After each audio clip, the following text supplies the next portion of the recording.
Olá, investidor, continuando aqui a série de 3 reservas que todo investidor deveria considerar. Hoje a gente vai falar sobre mais uma reserva, é a reserva de oportunidade.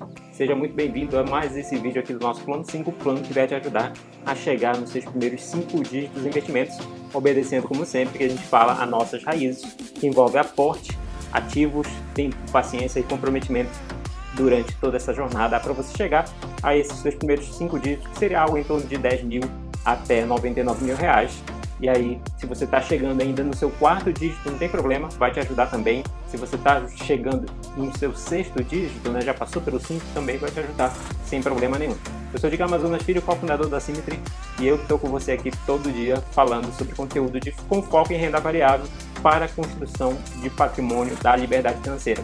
Então, o vídeo de hoje a gente está falando, na verdade, uma série. Ontem a gente falou sobre reserva de emergência, hoje a gente vai falar sobre reserva de oportunidade. Então, vamos lá no nosso vídeo. Então, para entender primeiramente a reserva de oportunidade, né, vamos colocar aqui um gráfico bem parecido com aquela situação que a gente falou ontem sobre a reserva de emergência. Se você ainda não viu o vídeo sobre reserva de emergência, basta você olhar lá aqui no nosso canal, você vai no vídeo anterior que está lá. A reserva de oportunidade, eu vou fazer aqui novamente o portfólio, né, variando. Pode ser o portfólio, pode ser um ativo específico, um índice, né, mas a ideia é que você enxergue que aquele seu portfólio vai crescer ao longo do tempo, assim a gente espera, né, se você escolher ativos corretamente, mas ele vai crescer também, mas vai apresentar aquilo que a gente chama de volatilidade. A volatilidade é exatamente esse sobe e desce que acontece diariamente, na verdade é minuto a minuto, né, mas principalmente você vai enxergar no diário e no mensal, tá? E também pode acontecer no anual, como aconteceu ano passado, no período mais grave da pandemia. Mas vamos olhar aí o que seria essa reserva de oportunidade. A reserva de oportunidade, para você entender, ela vai ser utilizada naqueles momentos de maior crise, né? Eu costumo dizer o seguinte, a reserva de emergência é uma reserva que você utiliza quando você tem uma possibilidade, você trabalha com uma possibilidade de acontecer algum problema com você. A reserva de oportunidade, ela é uma reserva em que você está contando, né, com uma possibilidade de acontecer um problema no país que você está, né, no caso o Brasil, né? Então, quando acontece esse problema, então geralmente vai apresentar essa volatilidade, essa tendência de queda, e aí você entra com reserva de oportunidade. Então, por exemplo, vamos supor que está nesse pico aqui e aconteceu uma queda forte aqui, vamos supor que caiu aqui menos de 20% aqui no seu portfólio nesse momento aqui, tá?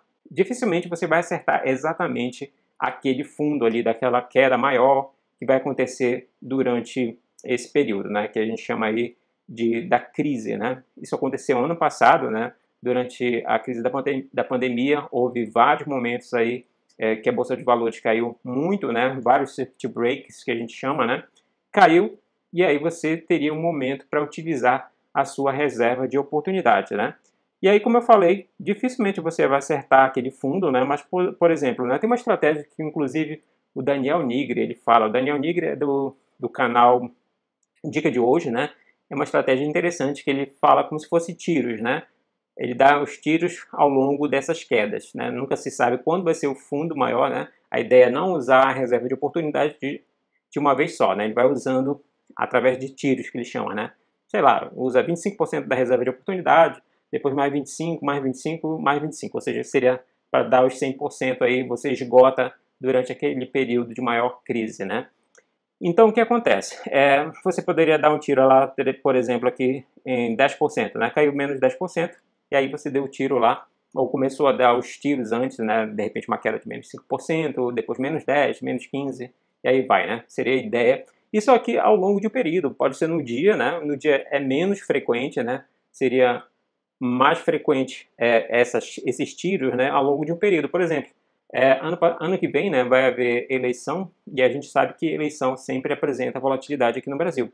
Então você poderia estar carregando a sua arma agora de reserva de oportunidade exatamente para utilizar ano que vem na eleição, né, ao longo de um período que vai acontecer que possivelmente vai apresentar volatilidade. Não dá para bater o martelo, né, a gente não sabe quando vai ser essa queda e se vai haver a queda, né, só se especula que vai haver queda devido exatamente à volatilidade apresentada aqui no Brasil. Mas enfim, a estratégia seria exatamente essa, usar a reserva de oportunidade ao longo desse período de crise, né? A pergunta que fica é quanto você tem que ter de reserva de oportunidade? Algumas pessoas, inclusive, não são até favoráveis à reserva de oportunidade. Se você acompanha o canal do Fábio Holden, um cara que apresenta um conteúdo bem interessante aí na parte fundamentalista, o Fábio ele fala, inclusive, de estudos que não mostram que seria interessante essa estratégia de usar a reserva de oportunidade, né? O Fábio ele é mais a favor de pegar e investir todo mês regularmente, né? Eu, particularmente, acho que você pode mixar, né, misturar as duas estratégias, né? Fazer o seu aporte mensal e, de repente, reservar um pouquinho lá para oportunidades. E aí seria quanto isso? Alguns colocam entre 10 a 20% da sua capacidade de aporte, né? Também depende muito, às vezes, da sua capacidade de aporte, né? Quando está investindo bem pouquinho, né? Vamos supor aí, R$ 100 por mês, aí de repente fica um pouco menos interessante a reserva de oportunidade.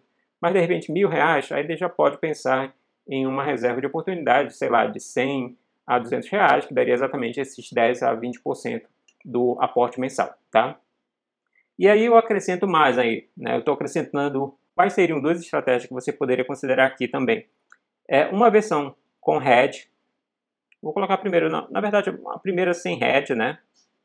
Sem hedge é a mais simples, né? E a outra versão com hedge. O que seria essa versão com hedge e sem hedge? Sem hedge seria a mais simples de todas, né? Que basicamente você vai utilizar ou um ativo de baixíssima volatilidade, ou seja, que não varia ao longo do tempo, né? E com alta liquidez, né? Algumas coisas que poderiam ser classificadas desse tipo aí, Tesouro Selic, né? É o mais simples de todos. Fundos de renda fixa de alta liquidez, né? De baixa volatilidade, baixa taxa de administração também tem que ser, né? Mesma coisa, alguns CDBs também você poderia utilizar para essa estratégia sem hedge, ou seja, com essa estratégia sem hedge, é simplesmente utilizar esse dinheiro que você está acumulando em reais para comprar durante essas crises. Quem fez isso muito aí foi exatamente o Thiago Nigro, né, o primo rico. Ele mostrou na prática, inclusive, né, ele mostrou que durante o período da pandemia ele pegou e usou o fundo lá, essa reserva de oportunidade durante o período de crise do coronavírus lá, que afetou os mercados, tá? Então você poderia usar essa estratégia sem hedge, é a mais simples de todas e é o que eu recomendaria para os investidores iniciantes. Para quem quer algo mais sofisticado, para não dizer palavra arriscada, né? Sempre tem que entender que existe uma relação risco-retorno, né? Então, nessa possibilidade de maior retorno, obviamente você vai enfrentar maior risco. Já mostrei aqui em vídeos anteriores que o dólar ele apresenta uma correlação negativa com relação à bolsa de valores brasileira, ou seja, quando uma sobe, a outra desce, né? Vou mostrar inclusive aqui no... Então aqui nesse gráfico aqui do TradingView você pode ver exatamente essa situação que eu falo com relação ao dólar. O dólar está em laranja. Então nos períodos de queda, aqui por exemplo do mercado, né, esse período mais acentuado da crise do coronavírus, né, que aconteceu aqui no mês de fevereiro de 2020 até março, né, março, aquele período mais acentuado ali, né?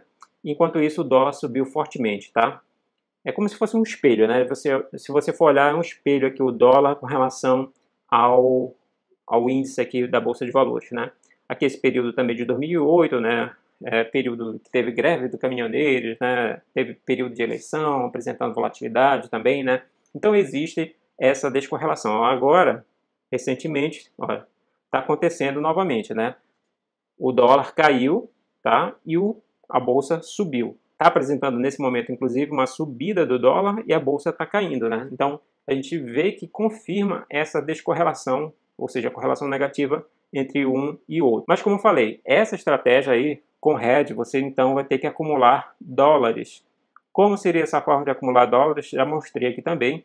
Uma possibilidade é o BIL, né? O BIL, que é um ETF. Um ETF que você compra lá na Bolsa Americana. Então, quando você está com aquele ETF, que apresenta baixíssima volatilidade, não é cash, né, mas é algo parecido com cash, você pega esse bill e vende lá na corretora americana e utiliza esse dinheiro vendido para investir em ações aqui no Brasil, né? Funcionaria dessa forma a estratégia. Como você pode ver, é uma estratégia mais sofisticada, que exige maior risco, você vai estar exposto à questão de câmbio, né? Então exige aí uma certa destreza, vamos dizer aí, durante esse período, né? Mas o importante é você entender que existe essa descorrelação entre dólar e ações brasileiras, né? No caso, o mercado brasileiro de ações. Certo, pessoal? Então o vídeo de hoje é isso, né? A gente está falando sobre as reservas, hoje a gente está falando sobre a reserva de oportunidade, sempre lembrando que é uma decisão sua a construção dessas reservas. E uma outra dica que eu dou, todas essas reservas você pode ir construindo ao mesmo tempo, não precisa fazer uma para depois partir para outra, né?